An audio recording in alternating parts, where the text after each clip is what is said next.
Nakakatamad bumangon. Ano ba yan? Ang lamig-lamig pa sa labas.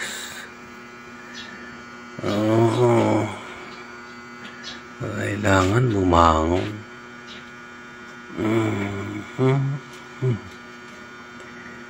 Ano kayang magandang ulam ngayon?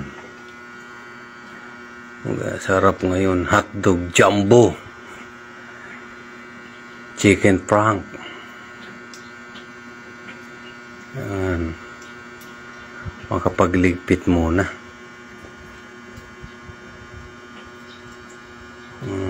Parang makulimlim pa ang panahon. Maambon-ambon at umulan. Katamad talaga. Itong pinaghiga, ano kaya to? Dapat nito hindi na liniligpit eh. So kailangan para maayos ang higaan, para pag dumating si Darling, maayos ang higaan namin.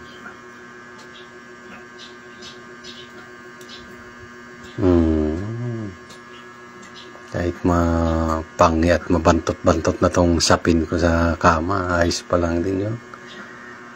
Oh, nakakauhaw talaga.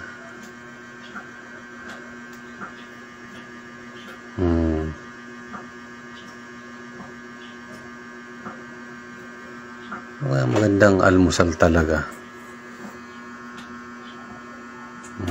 Pabanguhan na lang to. Nakakatamad talagang maglinis saka maglaba. Makulimlim at maulan-ulan.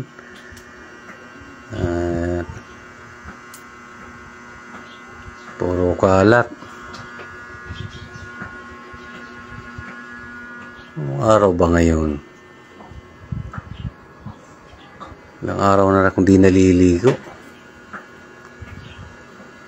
Talaga. Nakakatamad.